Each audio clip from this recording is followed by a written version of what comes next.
और आप जोधपुर से बड़ी खबर है। जर्जर मकान की छत गिरने से 8 वर्षीय बच्चे की मौत हो गई है। नागौरी गेट क्षेत्र में आज सुबह ये दर्दनाक हादसा हुआ है। सो रहे परिवार पर भरभराकर मकान की छत गिर गई। हादसे में 4 अन्य परिजन गंभीर रूप से घायल हो गए हैं। बारिश के बीच सुबह करीब 5 बजे ये दर्दनाक हादसा हुआ है। स्थानीय लोगों ने मलबा हटाकर घायलों को निकाला। घायलों को महात्मा गांधी अस्पताल में भर्ती कराया गया है। तो पुराना और जर्जर मकान हादसे की वजह बना है। नागौरी गेट थाना पुलिस मौके पर पहुंची है। बच्ची के शव को पोस्टमार्टम के लिए भेज दिया गया है। पुलिस ने पूरे मामले की जांच शुरू कर दी और इस घटना से क्षेत्र में शोक की लहर है।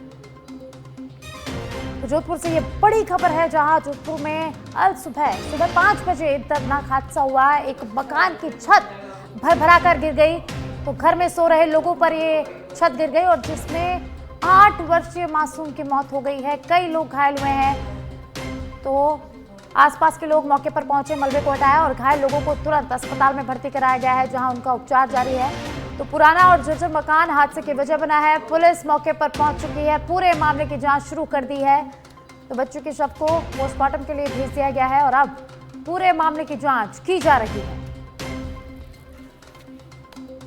और ज्यादा जानकारी के लिए मेरे सहयोगी प्रदीप मेरे साथ फोन लाइन पर जुड़ चुके हैं। जानकारी उनसे लेंगे। प्रदीप, सरकार ने जो जर्जर भवन है उनको चिन्हित कर दिया और उनसे दूर रहने की सभी को हिदायत भी दी गई है। ऐसा नहीं है कि पहली बार हादसा हुआ है, पिछली बार भी हमने देखा कि कई हादसे हुए हैं और आज फिर एक हादसा हुआ है जिसमें 8 वर्षीय बच्चे की मौत हो गई है। क्या कुछ जानकारी?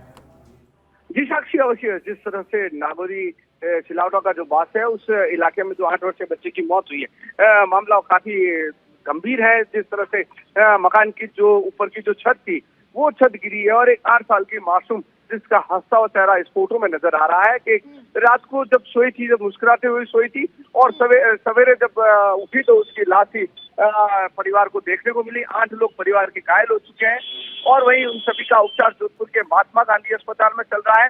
प्रशासनिक अधिकारी केवल छोटे दावे करते हुए नजर आ रहे हैं, लेकिन जिस तरह से जोधपुर शहर के कुछ जर्जर भवन है उनके हालात की अगर बात करें, जो तस्वीरों की अगर बात करें तो कहीं न कहीं सवालिया निशान खड़े किए जाते हैं। ढाक के 3 के पात वाली बात होगी।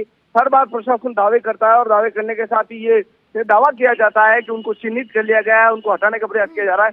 लेकिन सवेरे 5 बजे की घटना है, जो परिवार गहरी नींद में सो रहा था और ऊपर छत से जो छीनें होती हैं वो दर दरा के गिरी है। कल बारिश भी काफी तेज थी। शहर के हालात की अगर बात करें तो जर्जर हालात की जो बिल्डिंग है उनकी काफी दयनीय स्थिति बनी हुई है। लेकिन केवल चिन्हित करना मात्र ही उसका उपचार नहीं है, वहां पर रह रहे लोगों को उनका हटाना, उनको दूसरे के हाथ से देना, ये सरकार की प्रथम जिम्मेवारी बनती है। जी साक्षी। जी प्रदीप, ये जो घटना हुई है, ये जो हादसा हुआ है, ये प्रशासन पर भी कई सवाल खड़े करती है, क्योंकि पिछली बार जब बारिश आई थी कई जर्जर मकान गिर गए थे, स्कूल्स गिर गई थी और उसमें कई लोगों की मौत भी हुई थी। जिसके बाद भी जो जर्जर मकान में उसमें ये परिवार रह रहा था, प्रशासन ने इसको चिन्हित क्यों नहीं किया? जिस तरह से जोधपुर नगर निगम का क्षेत्र लगता है, शहर विधानसभा का क्षेत्र है और जिस तरह से हालात और दृश्य बने हुए हैं, जो बारिश का मौसम है और उसमें जो केवल चिन्हित करने की बात जो अधिकारियों द्वारा की जाती है, मात्र चिन्हित करना और एक निशान लगाना से कोई हादसे टल नहीं जाते हैं। लेकिन जोधपुर नगर निगम की साफ तौर पर ये लापरवाही नजर आ रही है कि जिस तरह से भीतरी शहर है, पुराने मकान बने हुए हैं, जो घाटू का पत्थर है काफी समय से गलने की स्थिति में रहता है, उन मकानों के अंदर रह रहे लोगों को वहां से हटाए और उस एरिया को बंद किया जाए, जहां पर पत्थर लगाकर उसको बंद करने की व्यवस्था सरकार द्वारा की जाए। लेकिन इस तरह से अभी तक कहीं व्यवस्थाएं नजर नहीं आ रही है। लेकिन ये साफ तौर पर है, जिस तरह से हादसा हुआ है और हादसा होने के बाद ही प्रशासन हमेशा जागता हुआ नजर आता है। कहीं ऐसा लग रहा है कि प्रशासन कहीं हादसे का इंतजार कर रहा है और हादसे का इंतजार करने के बाद में ये लोग जागृत होंगे। जी प्रदीप, इस घटना ने प्रशासन पर कई सवाल खड़े कर दिए। इस दर्दनाक घटना में एक 8 वर्षीय मासूम बच्चे की मौत हो गई और कई लोग इसमें घायल भी हुए हैं। उनकी कैसी स्थिति है प्रदीप? जोधपुर के महात्मा गांधी अस्पताल में प्रथम दृष्टया उनका उपचार प्रारंभ कर दिया गया है। कुछ घायलों का एक्सरे कराने के लिए एक्सरे रूम में ले जाया गया है, जहां पर उनके हाथ में कई फ्रैक्चर है, कई सर में जो चोटें लगी हैं, उन सभी का उपचार प्रारंभ कर दिया गया है। और परिजनों का ये भी कहना है कि जिस तरह से हालात और दृश्य तो आसपास के इलाकों में और भी कई ऐसे मकान है जहाँ पर ऐसा हादसा होने के अनुमान लगाया जा सकता है। जी बहुत बहुत शुक्रिया प्रदीप इस तमाम जानकारी के लिए।